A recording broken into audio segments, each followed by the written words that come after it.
សួស្តីបងប្អូនអរគ្នាស្វាគមន៍មកកាន់ Channel Sun Official ហើយបងប្អូនអរគ្នាថ្ងៃនេះខ្ញុំមានវីដេអូថ្មីមួយសម្រាប់ចែករំលែកទៅកាន់បងប្អូនអរគ្នាហើយដែលវីដេអូនេះគឺបង្ហាញបងប្អូនអរគ្នាទាក់ទងជាមួយនឹង game មួយដែលយើងអាចរកចំណូលមួយវាបានបងប្អូនអរគ្នាហ្នឹងហើយវីដេអូមុនខ្ញុំបានបង្ហាញទាក់ទងជាមួយនឹងការលេងក៏ដូចជាការបង្កើតហើយបងប្អូនអរគ្នាប៉ុន្តែក្នុងវីដេអូនេះខ្ញុំបាននឹងប្រាប់បងប្អូនអរគ្នាលម្អិតបន្ថែមទៀតពីរបៀបនៃការរកលុយជាមួយនឹង game នឹងម្ដងទៀតបងប្អូនអរគ្នាហ្នឹងហើយបងប្អូនអរគ្នាដើម្បីdownload game ទៅបានបងប្អូនអាចធ្វើការ download តាមរយៈ link ដែលខ្ញុំបានតម្លាក់នៅខាងក្រោម description បានបងប្អូនអរគ្នាដើម្បីទទួលបានជាមួយនឹងទឹកប្រាក់$1ពីដំណ link ដែលខ្ញុំតម្លាក់ឲ្យបងប្អូនអរគ្នាហើយបងប្អូនអរគ្នាដើម្បីធ្វើការបង្ហាញនេះផងដែរបងប្អូនអរគ្នាអាចធ្វើការចុច like subscribe ម្នាក់មួយផងទៅបងប្អូនអរគ្នាហ្នឹងហើយដើម្បីទទួលបានវីដេអូថ្មីពី channel ខ្ញុំបាទហ្នឹងហើយបងប្អូនគ្នាហើយបងប្អូនអរគ្នាធ្វើការចុចចូលតែម្ដងទៅជាមួយនឹង game ហ្នឹងហើយនេះបងប្អូនអរគ្នាបងប្អូនអរគ្នានេះបងប្អូនអរគ្នាលេខមើលខាងលើនេះគឺជាចំនួនទឹកប្រាក់ដែលខ្ញុំបានរកចំណូលជាមួយវាគឺចំនួន$11.20សេនបងប្អូនអរគ្នាពីការលេង game មួយហ្នឹងបងប្អូនអរគ្នាហើយក្នុងការរកជាមួយចំណូលជាមួយនឹង game ហ្នឹងបងប្អូនអរគ្នាគឺយើងកន្លែងមើលខាងក្រោមនេះកន្លែង mission ណាបងប្អូនអរគ្នាកន្លែងហ្នឹងគឺជាកន្លែងដែលយើងអាចរកកាក់ជាមួយនឹង game ហ្នឹងហ្នឹងហើយបងប្អូនអរគ្នាហើយនេះមានច្រើនតម្រងបងប្អូនអរគ្នានេះដូចជា invite friend នេះគឺយើងធ្វើការ invite friend បាន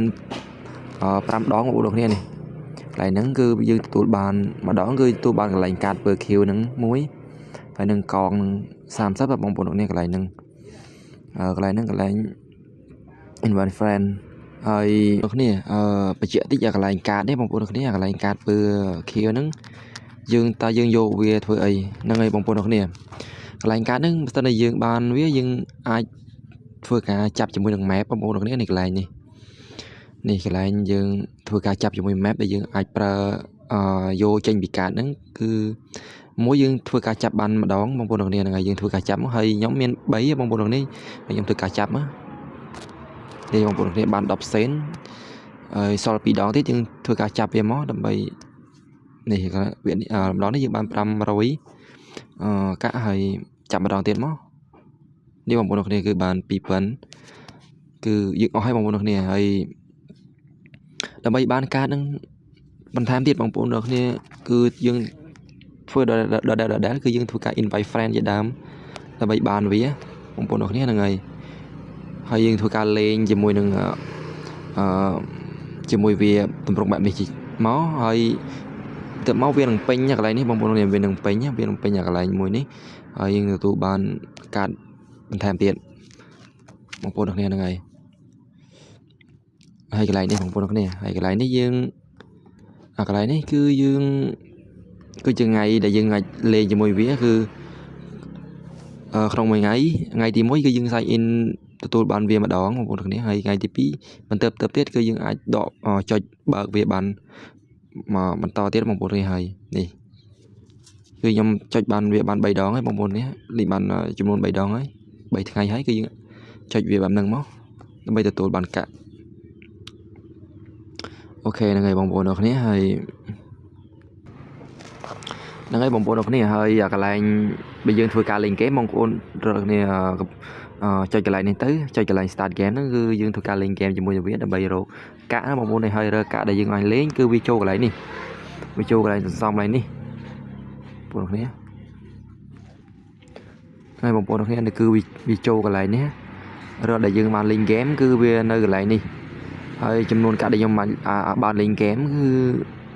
គឺវាមាន 43k បងប្អូននេះហើយយើងអត់ទាន់អាចដកវាបានទេលុះត្រាតែយើងធ្វើការ upgrade ជាមួយវាupgrade ដល់ level 2ទើបយើងធ្វើការដកជាមួយនឹងកាក់នឹងបានហើយកន្លែងនេះគឺយើងធ្វើការរកជាមួយនឹងកងពើបៃតងហ្នឹងទៅដល់ពេញចំនួន300ទើបយើងធ្វើការ upgrade ចូល level 2បានណាបងប្អូនគ្នាហ្នឹងហើយទៅពេលដែលយើងចូលដល់ level 2នោះយើងទទួលបានកន្លែងនេះគឺចំនួនទឹកប្រាក់$2ថែមទៀតបងប្អូនគ្នាហ្នឹងហើយអូខេហើយបងប្អូនគ្នាហើយ បងប្អូនគ្នាចុចកន្លែងមើលកន្លែងទឹកប្រាក់ហ្នឹងមកហើយចំនួនទឹកប្រាក់ដែលយើងអាចដកបានគឺចាប់ពី$15ឡើងទៅបងប្អូនគ្នាហើយយើងដកបានតាមរយៈ PayPal បងប្អូនគ្នាហ្នឹងហើយតែដោយសារខ្ញុំអត់ទាន់ធ្វើការលេងគ្រប់អញ្ចឹងយើងធ្វើការលេងបន្តទៀតទេហើយកន្លែងលេងដូចខ្ញុំបានប្រាប់អញ្ចឹងគឺចូលកន្លែង option mission ហ្នឹងមកហើយតម្រង់លេងច្រើនហ្នឹងហើយបងប្អូនគ្នាអូខេហ្នឹងហើយបងប្អូនគ្នាហើយវីដេអូនេះគឺមានតែប៉ុណ្្នឹងទេបងប្អូនគ្នាហើយបើសិនបងប្អូនគ្នាមានចម្ងល់កន្លែងណាមួយបងប្អូនគ្នាអាចធ្វើការ comment ខាងក្រោមបានណាបងប្អូនគ្នាហើយបងប្អូនគ្នាអាចធ្វើការចុច share ចុច like ក៏ដូចជា subscribe ម្នាក់មួយផងដែរបងប្អូនគ្នាដើម្បីទទួលបានវីដេអូថ្មីៗដែលខ្ញុំបានផុសបងប្អូនគ្នានឹងអរគុណច្រើនបងប្អូនគ្នាអរគុណច្រើន